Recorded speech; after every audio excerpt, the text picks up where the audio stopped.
Hello मेरे प्यारे बच्चों, कैसे हो आप लोग। आशा करता हूँ कि माँ शारदा की कृपा से आप सभी स्वस्थ और मस्त होंगे। तो चलिए मेरे प्यारे बच्चों, हम आगे कंटिन्यू करते हैं। इससे पहले की क्लास में मैंने आपको मेटल एंड मेटलर्जी के बारे में, धातु एवं धातु कर्म के बारे में बता रहा था। धातु कर्म की कितने सारे स्टेप्स होते हैं इसको डिस्कस कर रहा था। तो आपको पता ही होगा कि जो मेटलर्जी का जो प्रोसेस होता है, धातु कर्म की जो प्रक्रियाएं होती है वो 3 चरणों में संपन्न होता है। पहला होता है अयस्क का सांद्रण, दूसरा होता है धातु का निष्कर्षण एवं लास्ट होता है धातु का शुद्धिकरण। इतनी बात क्लियर है बच्चों, होनी चाहिए। सो आज की क्लास में हम आगे डिस्कस करेंगे, आगे के टॉपिक्स को डिस्कस करेंगे। आज की क्लास में मैं आपको संक्षारण के बारे में, कोरिजन के बारे में बताने जा रहा हूँ। सो प्लीज अच्छे से आप लोग ध्यान पूर्वक क्या करेंगे बच्चों, इसको लिसन करेंगे, वॉच करेंगे, ओके। क्योंकि ये जो टॉपिक है संक्षारण का, कोरिजन का, ये बोर्ड एग्जाम्स की दृष्टिकोण से बहुत ही ज्यादा महत्वपूर्ण है। इतनी बात क्लियर है बच्चों, तो याद रखिएगा, ये पूरी वीडियो देखेंगे जरूर, ओके। तो चलिए without wasting of time class को स्टार्ट करते हैं। देखिएगा बेटा, चैप्टर नंबर आपका 9 है और इसका नाम है मेटल एंड मेटलर्जी। क्या नाम है? Metal and metallurgy. इतनी बात क्लियर है कि नहीं बेटा? होनी चाहिए, ओके। क्लियर है? उसमें हम लोग आज क्या पढ़ रहे बेटा? संक्षारण। संक्षारण आ गई बात समझ में? कोरिजन क्लियर है कि नहीं है? आपने देखा होगा कि बहुत ही जल्दी क्या होता है, आप लोग घर में जब लोहे नए नए खरीद कर लाते हो और उसमें अगर पानी लग जाता है, धोखे से भी क्या हो जाता है, उसको खुला छोड़ देते हो, तो उसमें कुछ दिनों के बाद में आपको उसकी ऊपरी लेयर पर क्या दिखाई देता है? एक पपड़ी दिखाई देता है, जो किसका होता है? ऊपर फुला हुआ हिस्सा दिखाई देता है। ठीक है, देख रहे हैं, आपको समझ में आ गया होगा मैं क्या बोलना चाह रहा हूँ, ओके। मेटल पर, दिस इज द मेटल, तो मेटल पर क्या होता है, उसकी ऊपरी लेयर पर क्या होता है, छोटा छोटा सा पपड़ी लाइक स्ट्रक्चर दिखाई देता है। इसी को क्या कहते हैं बेटा? जंग कहते हैं।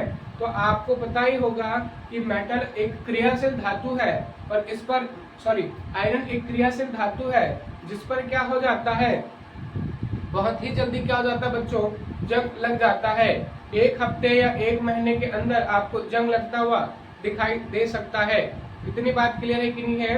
तो जितने भी क्रियाशील धातु है, अगर उसको वातावरण में खुला छोड़ दिया जाए तो वह वातावरण की नमी और पानी, वाटर, दोनों के साथ में रिएक्शन करके एक यौगिक में बदल जाते हैं, अवांछनीय यौगिक में बदल जाते हैं। अवांछनीय मतलब क्या? आपकी इच्छा के विरुद्ध बनने वाली यौगिक। इतनी बात क्लियर है कि नहीं? आपकी इच्छा नहीं है ऐसे यौगिक ना बने, आप चाहते हो, लेकिन फिर भी क्या होता है, मेटल की ऊपरी परत पर क्या होता है, एक क्या होता है, अवांछनीय यौगिक बन जाता है।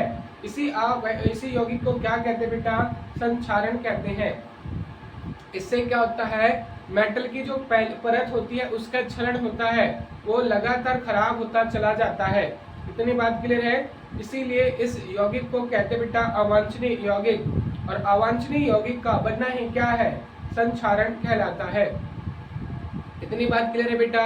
होनी चाहिए, ओके। क्लियर है? और लोहे में जंग लगना क्या कहलाता है? ठीक है, इसका एग्जाम्पल है किसका? संक्षारण, कोरिजन का। इतनी बात क्लियर है बेटा? होनी चाहिए। देखिएगा क्या लिखा हुआ है, क्रियाशील धातुएं, ओके। जैसे कि आपका क्या हो जाता है, जिंक है, आयरन है, एल्यूमिनियम है, ये बहुत ज्यादा क्रियाशील होते हैं। ठीक है, शीघ्र ही क्या कर लेते हैं बच्चों? ऑक्सीजन तथा नमी से क्रिया कर, नमी में H2O होता है, क्रिया कर उनके यौगिक में परिवर्तित हो जाते हैं। बात क्लियर है? वातावरण की जो क्या होता है, नमी होता है और वहां पर प्रेजेंट ऑक्सीजन होता है, उसके साथ में क्रिया करके यौगिक में कन्वर्ट हो जाता है। इसी प्रोसेस को क्या कहते हैं बच्चों? संक्षारण या कोरिजन कहते हैं। इतनी बात क्लियर है? होनी चाहिए। जैसे कि लोहे में जंग लगना, तो लोहे में जंग लगना किसका एग्जाम्पल है? कोरिजन, इट मीन संक्षारण का एग्जाम्पल है, ओके। तो लोहे में जंग लगना क्या है बेटा? ये बेस होता है, ये किस सिद्धांत पर आधारित है, ये बार बार पूछा गया मेरे प्यारे बच्चों। सो प्लीज अच्छे से रीड आउट करिएगा, वॉच करिएगा, ठीक है। तो याद रखेंगे आपका लोहे में जंग लगना किस सिद्धांत पर आधारित है, तो याद रखना विद्युत रासायनिक, ठीक है, अभिक्रिया पर आधारित है। इतनी बात क्लियर है। जैसे कि एक सेल के अंदर विद्युत रासायनिक, आप लोग देखेंगे सेल के अंदर क्या होता है, रिडॉक्स रिएक्शन होता है। क्या होता है बच्चों, रिडॉक्स रिएक्शन होता है। तो इसी रिडॉक्स रिएक्शन पर क्या होता है, ठीक है, बेस होता है क्या, कोलिजन का कॉन्सेप्ट। इतनी बात क्लियर है कि नहीं है, होनी चाहिए। और रिडॉक्स रिएक्शन किसके अंदर होता है, सेल के अंदर, और इसी को तुम क्या कहते हो, विद्युत रासायनिक अभिक्रिया भी कहते हो। इतनी बात क्लियर है कि नहीं है। रिडॉक्स का मतलब होता है दो अभिक्रियाएं एक साथ एक ही समय में अगर संपन्न हो रहा है। कौन कौन सा, रिडॉक्स का मतलब होता है ऑक्सीकरण एवं अपचयन अभिक्रिया एक साथ संपादित हो रहा है।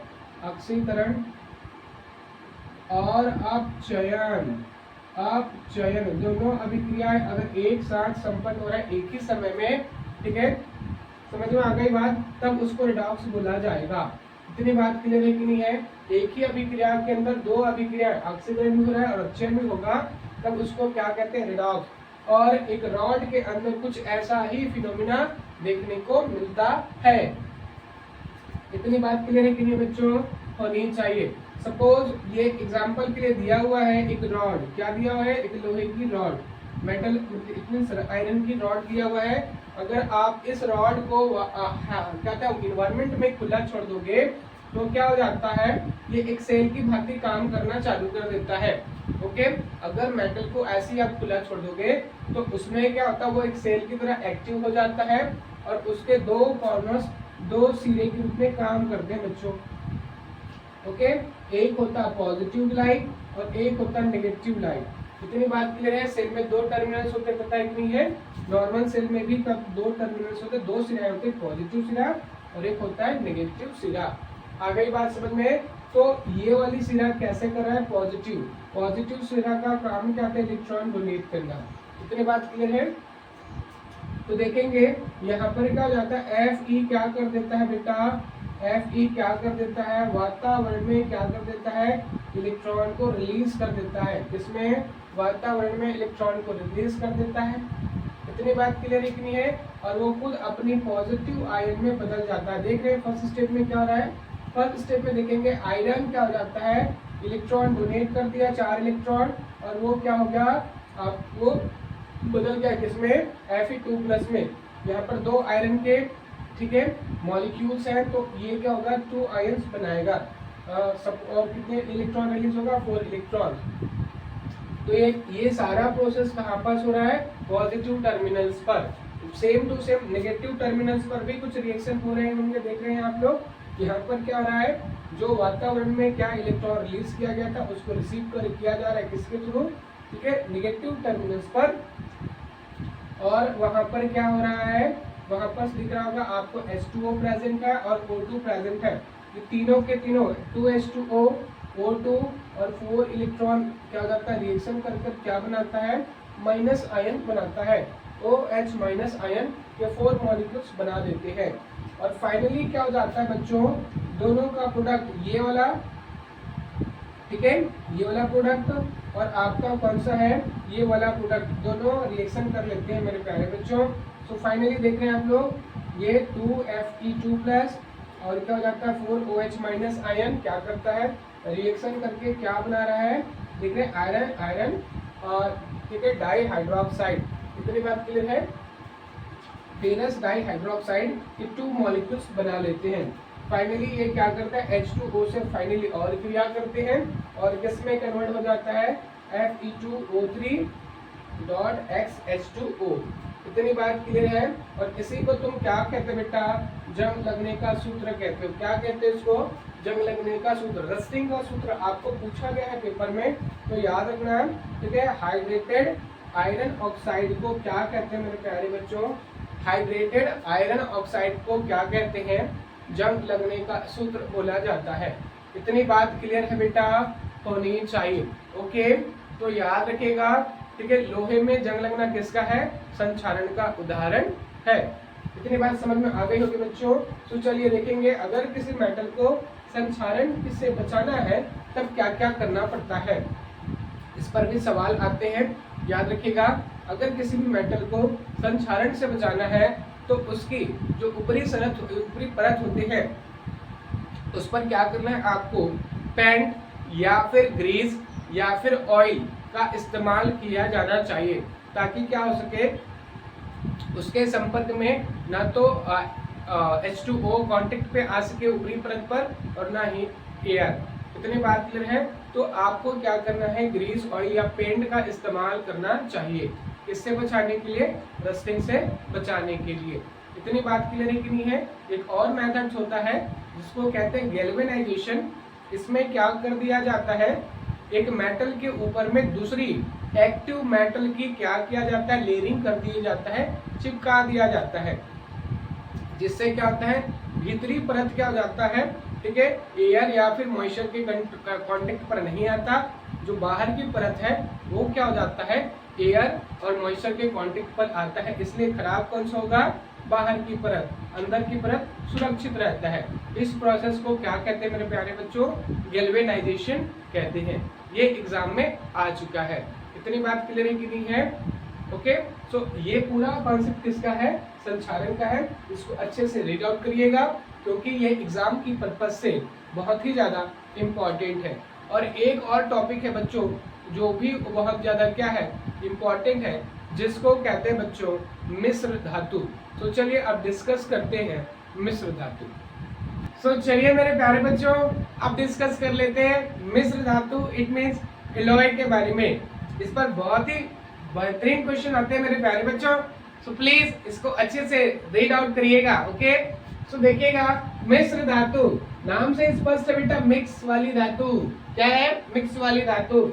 जब क्वालिटी इंप्रूवमेंट के लिए किसी मेटल की क्वालिटी को और अच्छा बनाने के लिए क्या किया जाता है, किसी अन्य धातु को मिक्स कर दिया जाता है। ओके, अगर कोई मेटल है और इसकी क्वालिटी अच्छी नहीं है, जितना हम चाहते हैं उतना अच्छा नहीं है, तो हम क्या कर देते हैं, इस पर किसी दूसरे मेटल का या नॉन मेटल का कुछ मात्रा मिला देते हैं। ओके, मिला देने से क्या होता है, इसकी क्वालिटी बढ़ जाती है, इसकी लाइफ बढ़ जाता है। ओके, तो इसी समांगी मिश्रण को क्या कहते हैं मेरे प्यारे बच्चों, प्रश्न आता है, याद रखेंगे। मिश्र धातु कैसा मिश्रण होता है बेटा, समांगी मिश्रण होता है, पूरी तरह से मिक्स होने वाली मिश्रण। जैसे कि तुम पानी में नमक डालोगे तो पूरी तरह से डिसॉल्व हो जाता है ना, सेम टू सेम। यहाँ पर भी क्या होगा, किसी मेटल पर किसी नॉन मेटल का, ठीक है, किसी दूसरे अन्य धातु का या अधातु का, ठीक है, उसका एक मेन क्या होगा, धातु होगा, उसमें किसी दूसरे धातु को मिक्स किया जाएगा या अधातु को मिक्स कर दिया जाएगा। ऐसा क्यों कर रहे हैं, उसकी क्वालिटी को बढ़ाने के लिए, उसकी लाइफ को बढ़ाने के लिए। इतनी बात क्लियर है। तो ऐसे, ठीक है, धातु के मिश्रण को क्या कहते हैं, एलॉय या मिश्र धातु कहते हैं। इतनी बात समझ में आनी चाहिए। ओके, देखेंगे क्या क्या बनता है मिश्र धातु के एग्जांपल दिए हुए कॉपी में आपके क्लास 10 की बुक में। तो पहला होता है बेटा पीतल। क्या होता है, पीतल के बर्तन तो देखे होंगे ना आप लोग। तो ये किसका कॉम्बिनेशन से बनता है, copper plus zinc, copper plus zinc, copper plus zinc. अच्छे से याद रख लो, कॉपर प्लस जिंक कितने परसेंट, 60-40। इतनी बात क्लियर है। पीतल बनाना पड़ेगा तो आपको कॉपर और जिंक इस्तेमाल करना पड़ेगा, तब जाकर पीतल बनता है। इसका इस्तेमाल कहाँ पर होगी, बर्तन बनाने में।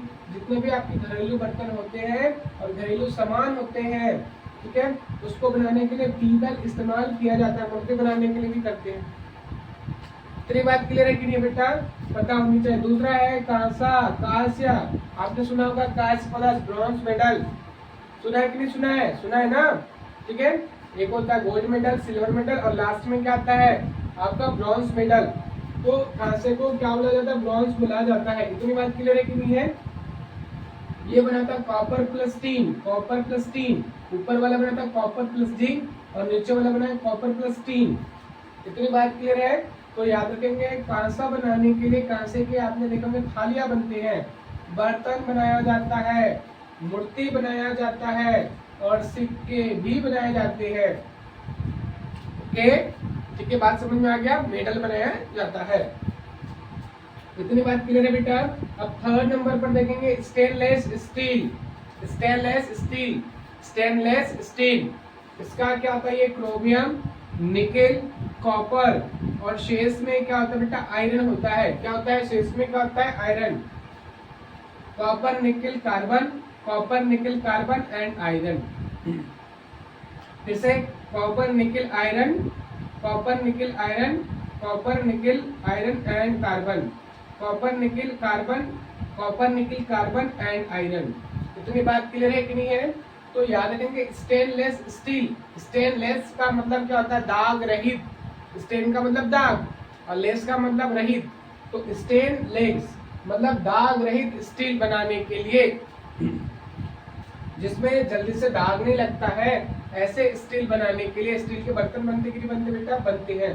तो भोजन पकाने वाले, जैसे कि आपकी कढ़ाई हो गया, ठीक है, आपके खाना बनाने के जितने भी आप लोग क्या बर्तन इस्तेमाल करते हो वो किसका बना होता है, जनरली स्टेनलेस स्टील का।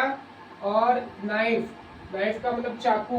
इतनी बात क्लियर है कि नहीं है, जिससे आप लोग काटते हो, कि उसको बनाने के लिए भी क्या किया जाता है, स्टेनलेस स्टील का यूज किया जाता है।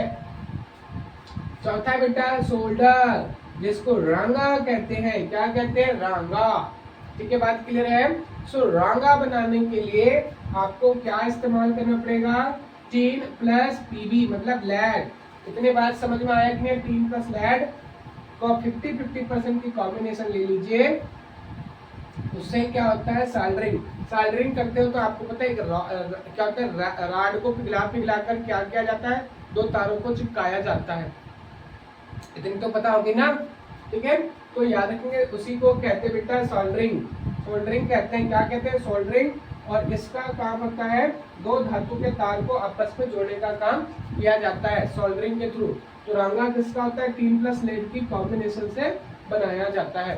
तो मिश्र धातु क्या होता है बेटा, धातु या अन्य किसी मेन धातु के साथ में किसी अन्य धातु अथवा अधातु को क्या किया जाता है, समांगी मिश्रण के रूप में मिक्स किया जाता है। इसी को क्या कहते हैं बेटा, मिश्र धातु। और इसका अंग्रेजी नाम क्या है, एलॉय।